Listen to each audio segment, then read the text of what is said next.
Day 4 of the riots. Here is the LAPD chief, Jim McDonnell, blaming all the activists for the violence.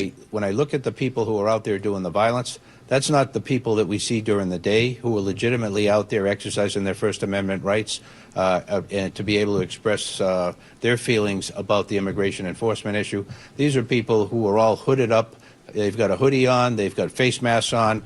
They're people who do this all the time, get away with whatever they can, go out there, from one civil unrest situation to another, using the same or similar tactics frequently, and they are connected. Some would call them anarchists or by any other variety of names, but they're people that we run across routinely city to city, and this is what they do. So even more disgusting that many of the people who are doing this come in from other places just to hurt people and to cause havoc. Yeah, the same group, I think it was 7 years ago when McDonald's got rid of the McRibs, they too did the same protesting. When Milli Vanilli was found out that they were lip syncing, these guys also showed up at this stuff. So basically, it's the same group of just agitators that just want to agitate. If you read about these Antifa people, I don't know officially if that's what they're all part of, that particular group, they pride themselves, Antifa, we're not a group that's organized. They just generally like chaos. And then if you talk to the people that are behind, like, why do you want these sort of foot soldiers out there breaking windows and throwing rocks at police and stuff? They sort of want to overturn the capitalist system. They think if they create enough chaos, they can then get, I guess, their elected officials in there in order to, break down America. So light stuff on fire. They are pretty clever because they're doing this thing now where one of the worst things for who owns those driverless cars? Uber does, I believe. Yeah, Waymo's a division of Uber now. So what they do is they go and they click on their Uber app. They have their mom and dad pay for their phone, and then they click on the Uber app, and then they have the car arrive where they are, and then they set the thing on fire. Somebody figured that out. Pretty clever. There's one of them burning. And then from the EPA and from fire officials saying, if you set these things on fire, they've got these batteries in there, and they release all these toxic gases and a whole bunch of other stuff really bad for the environment. Nobody seems to care about that one. But there's one burning right now, and I don't know how many of them altogether they burned. I think they got 3 over the weekend. You would think that at a certain point, the people that are putting out, hey, we should probably not send those over there to that area. Yeah. All right, so day 4 keeps going. And, of course, the big story is that Trump sends in the National Guard. So he is technically, he was supposed to go through the governor. And it is a little... There's times that the federal government can step in with the National Guard. They did that in Portland when they're there protecting. Remember when these people were trying to get into the federal courthouse? That's a federal building. So the federal cops, those troopers, National Guard go in to protect federal property. So Trump sends 300 or some in because they're going after federal workers, which are the ICE guys that are having concrete thrown at them and fireworks and a bunch of other stuff. So he's in there to protect them and protect ICE and ICE's buildings. So they send in for that. So 500 active duty Marines from Camp Pendleton are going to go in. They are going in because someone like the LAPD chief you just heard earlier, he doesn't have enough cops and they don't have enough people. What he had said and what others have said, not in that cup, but others, that on the first day, it's like a 5 or a 4. And then the second day just keeps going and going. And the longer it goes, the more people keep showing up just to sort of be part of it. And then it's the old rule, well, if you throw a rock and somebody else throws a rock, then why don't you throw a rock? So you got to squash this thing down as fast as you possibly can, and you got to be able to break it all up so it's not a fun thing to go to anymore, especially if you have one of these guys grab you, throw you on the ground, and arrest you. You're less likely to want to spend time in the old Gray Bar Hotel if they're arresting people. But if you don't arrest them and you don't show some sort of force, then it keeps going, it keeps growing and growing. L.A. has had its share of riots. During the George Floyd riots, those peaceful protests cost L.A. $1 billion or more. And the people that own the buildings, the people that have work there, they don't want this. They want to go to work. I think they closed down the was it the 101? What's the big major highway that goes through L.A.? Over the weekend? Yeah. Yeah, the 101. The 101 got closed down. About an hour, yeah. Yeah, and then they open it back up again. They close it back down again, all that sort of stuff. So now the Marines are coming in, and ABC is all upset. Authorities are telling, U.S. officials are telling our team at the Pentagon, again, they confirmed 700 Marines.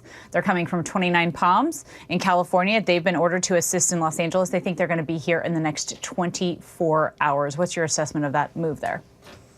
It's a little surprising for me. I didn't see that coming, but we talked about it, but I didn't think it would happen. So it's a little surprising that it has. Mr. Heggs has said it, and now they're deploying. Generally speaking, in these type of situations, we just use the National Guard.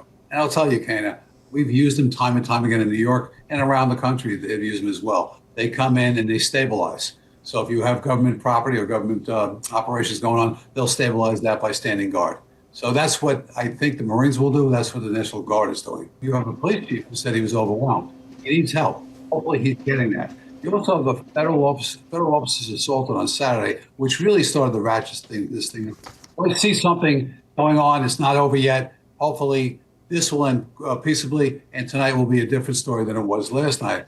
Historically, the National Guard has gone in for different things, right? Remember the Insurrection Act? Basically, the National Guard went into the southern schools. The girls were trying to get into Central High School, and there was a bunch of moronic racists that were blocking the doors. National Guard goes in, sweeps them out, and then the famous picture of these kids going up the steps. Same thing happened there numerous times in the South, 1992 in L.A., Bush sent the National Guard in to try to quell those riots. I get the thing is, people are like, I can't believe it's so fast. Well, why not? Have them come in there. I don't know if people have a problem with the National Guard trying to protect federal property and trying to make sure that these guys can do their jobs. The protesters, I'm sure if you talk to them, what are they showing up for? They just like generally the mayhem that can be created, and people want to get involved in this sort of stuff because, hey, what are you doing? I don't know. We want to go. Let's go watch. How many of them are actually participating? How many just sort of watching? It's always amazing. You're in America, and you're running around with a Mexican flag. Okay. Go back to Mexico. You got the flag. Head on back. If you like Mexico better, go back to Mexico. Like, why are you carrying in a Mexican flag during these protests? What are you trying to say? But I mean, trying to make sense of it logically. There's certainly a percentage of these protesters that are just protesting the ICE raids in Southern California. What particular thing are they protesting about the ICE raids, though? Who are they? ICE is getting whom? Well, ICE is sweeping in there and getting people that are in the country illegally. That's their job. They said they would go get criminals that they know of, right? And I don't know if they're able to keep up with that number or go get those numbers, especially in sanctuary cities. This is definitely a power move by Trump. Right. He's like jumping over Gavin Newsom. Oh, my God, this guy. Gavin Newsom talking to about the borders are. So Tom Homan was asked, I think, who had this on, ABC or MSNBC? Yeah. They had a cut from him. Do you have the whole thing? They give Homan 3 seconds, and then they give like 47 seconds to Gavin Newsom puffing up his chest. This is just Newsom responding. So they said to Tom Homan, who's heading this thing up, well, would you arrest Karen Bass, the mayor, and the governor if they were involved and trying to stop ICE? Because that's why the guy from the union got arrested, because he was in the middle of it, and they arrested him because, back up or we're going to arrest you, back up, and he didn't, so he's in there. So they arrest him with 27 other people. So to Tom Homan, would you arrest the mayor and the governor? And he said, yeah, I'd go, yeah, if they were, stopping us from doing our job, yeah, I'd do that. So then here's Gavin Newsom, who wants to be president. The borders are said to me yesterday, he did not rule out literally arresting you, nor Mayor Bass, if you interfere in his words. He said you hadn't yet. He's a tough guy. Why doesn't he do that? He knows where to find me. Oh, wow. Yeah, come get me. But you know what? Let your hands off 4-year-old girls that are trying to get educated. Uh-huh. Well, they can't get educated in your schools. What are you talking about? Your hands off these poor people. They're just trying to live their lives, man. Yeah. Trying to live their lives, paying their taxes, been here 10 years. The fear, the horror. The hell is this guy? Come after me, arrest me. Let's just get it over with. Yeah, please get it over with. Please go get him. I don't give a damn. But I care about my community. I care about this community. The hell are they doing? These guys need to grow up. They need to stop. Grow up. And we need to push back. And I'm sorry to be so clear, but that kind of... Don't be so clear. Well, you push back on what? What don't you want, right? Rounding them up. This is, by the way, Gavin, this is why he got elected. It was his number one thing, the number one reason people voted for him. Number one, stop the illegals coming into the country. Bang. That you want, we believe in democracy, so there you go. He said, hey, Trump said, I'm going to get these people, I'm going to round them up. If they're criminals, I'm going to send them back home. I'm going to go get them and send them back home. And the American people are like, let's see. I like that. How about you can do the economy, you can do this other stuff, but the number one reason they voted was that. So guess what? He's doing what he said he was going to do. Too bad for you. Bloviating is exhausting. So, Tom, arrest me. Let's go. Oh, go get him. All right, Gavin, then why don't you do this? Walk down there to one of the protests, get right in there, and bump into one of those National Guards, do a little chest bump on one of those guys, and get arrested, right? You can, then you can write some letters from jail. Maybe you become famous, maybe become president. But basically, I don't think you want to do that because you don't want to be associated with these people that are doing all the rioting, because these people are in a minority. The majority said, go get people that have come into the country illegally, go get them, especially the criminals, and send them home. And by the way, if you've noticed, Gavin Newsom, that the Supreme Court has given the president the power to round up the 340 Venezuelans who came, 340,000 Venezuelans came into the country illegally.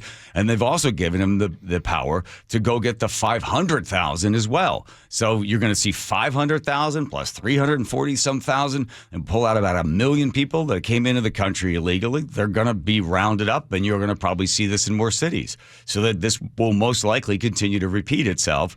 But you've got professional agitators that are moving into L.A. because the weather's nice. They like to be out there to set stuff on fire and throw rocks and concrete at the police. Here's what we don't want. This is the worst of the worst, is if one of these guys, one of the National Guards, has to end up shooting somebody. I mean, that would be a problem. Now, if they have to, especially the same thing with the Marines. Now, whether you got one of these morons on the left that actually take a shot at one of these guys, well, then we've got some serious problems, because then we have the media fomenting the anger, just like we've already had all of our elected, not all, but enough elected officials referring to ICE as fascists and Nazis, right? We had was it the mayor of Boston? Yeah. Right, listen to this. So this is why these people, some of them go out there, because you have someone like this say. So I don't know of any police department that routinely wears masks. We know that there are other groups that routinely wear masks. NSC 131 routinely wears masks. You know what that group is? So that's basically the new KKK, but with a .org instead of a .com. Okay. Oh, so she's basically saying, they're like the KKK. And then when somebody asks for a follow-up, are you saying that the ICE is like the KKK? She goes, I'm just saying, they both wear masks. All right, so then here's the mayor of Boston saying that ICE is like the KKK.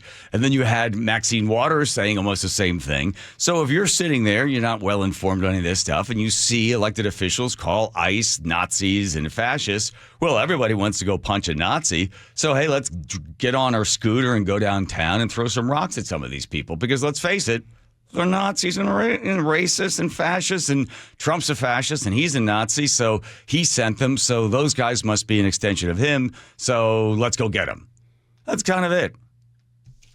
There's going to be another. It'll be bad again tonight. But I break it up, get them out of there, give the police the support they need, but don't fire a weapon at any of these people, because man, oh man, then we got 6 dead in Ohio.